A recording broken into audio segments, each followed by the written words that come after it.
शब्द ब्रह्म चैनल के अंतर्गत मैं वीरेंद्र मिश्र आप सबका हार्दिक स्वागत करता हूं, अभिनंदन करता हूं, प्रणाम करता हूं। मित्रों, आज श्रीमद् भगवद गीता अर्थात गीता के पहले अध्याय का महात्म्य की हिंदी में प्रस्तुति करने का नम्र प्रयत्न करता हूं।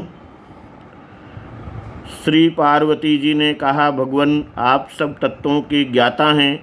आपकी कृपा से मुझे श्री विष्णु संबंधी नाना प्रकार के धर्म सुनने को मिले जो समस्त लोक का उद्धार करने वाले हैं।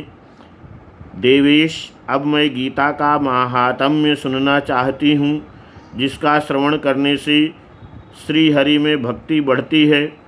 श्री महादेव जी बोले, जिनका श्री विग्रह अलसी के फूल की भांति श्याम वर्ण का है, पक्षीराज गरुण ही जिनके वाहन हैं, जो अपनी महिमा से कभी च्युत नहीं होते तथा शेष नाग की सैया पर शयन करते हैं, उन भगवान महाविष्णु की हम उपासना करते हैं।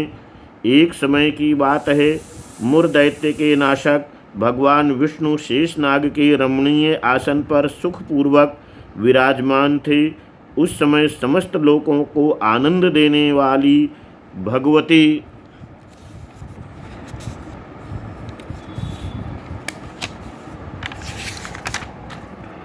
लक्ष्मी जी ने आदरपूर्वक प्रश्न किया।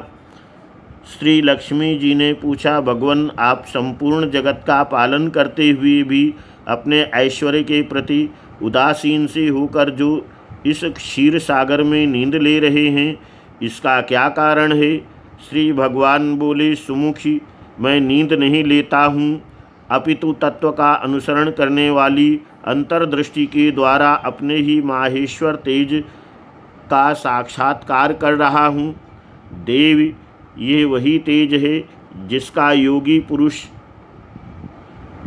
कुशाग्र बुद्धि के द्वारा अपने अंतःकरण में दर्शन करते हैं तथा जिसे मीमांसक विद्वान वेदों का सार तत्व निश्चित करते हैं। वह माहेश्वर तेज एक अजर प्रकाश स्वरूप आत्म रूप, रोग शोक से रहित अखंड आनंद का पुंज, निस्पंद, निरीह तथा द्वैत रहित है। इस जगत का जीवन उसी के अधीन है, मैं उसी का अनुभव करता हूँ। देवेश्वरी, यही कारण है कि मैं तुम्हें नींद लेता सा प्रतीत हो रहा हूँ। श्री लक्ष्मी जी ने कहा, ऋषिकेश, आप ही योगी पुरुषों के ध्येय हैं। आपके अतिरिक्त भी कोई ध्यान करने योग्य तत्व है, ये जानकर मुझे बड़ा कौतूहल हो रहा है।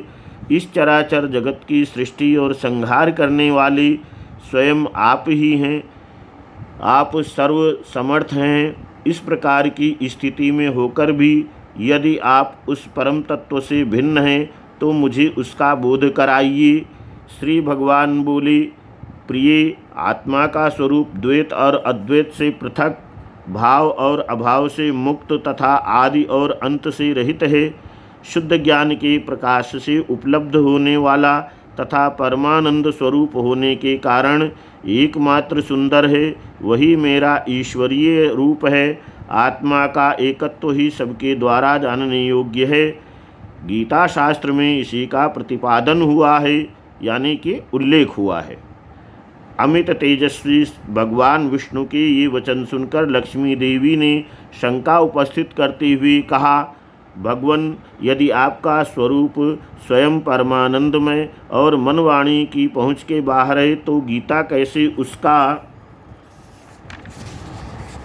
बोध कराती है? मेरे इस संदेह का आप निवारण कीजिए।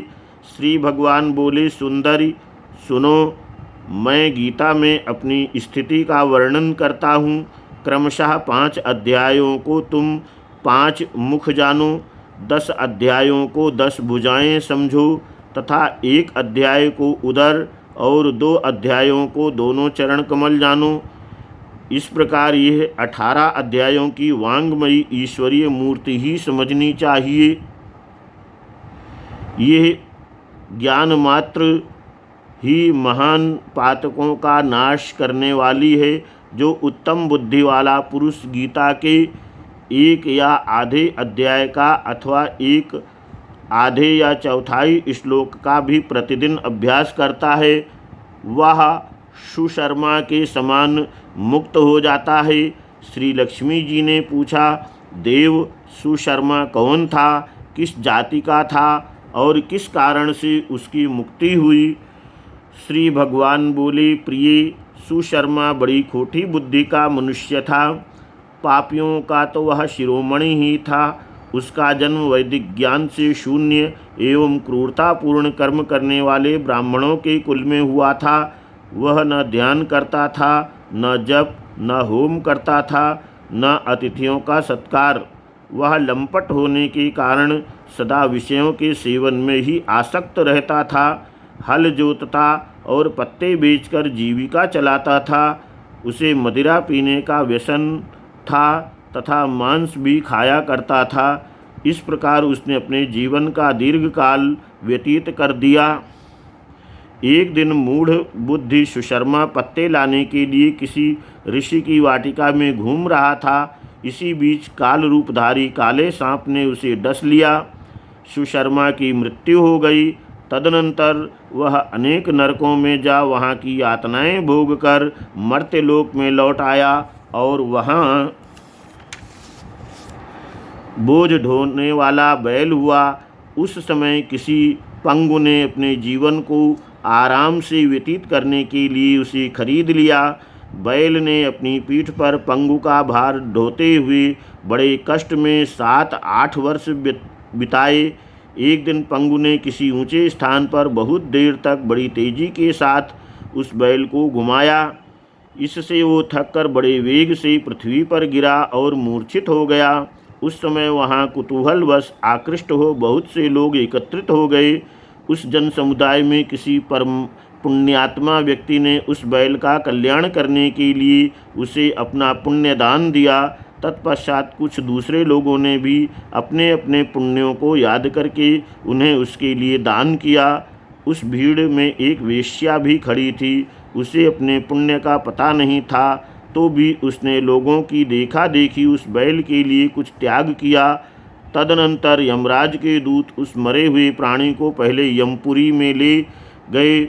वहाँ ये विचार कर कि यह वेश्या के दिए हुए पुण्य से पुण्यवान हो गया है, उसे छोड़ दिया गया। फिर वह भूलोक में आकर उत्तम कुल और शील वाले ब्राह्मणों के घर में उत्पन्न हुआ।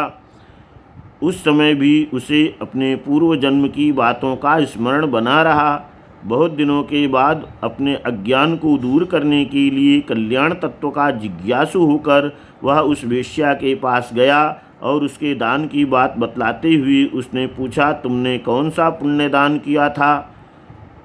वेश्या ने उत्तर दिया, वह पिंजरे में बैठा हुआ तोता प्रतिदिन कुछ पढ़ता है, उससे मेरा अंतःकरण पवित्र हो गया है।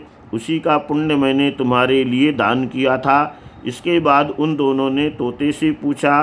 तब उस तोते ने अपने पूर्व जन्म का स्मरण करके प्राचीन इतिहास कहना आरंभ किया।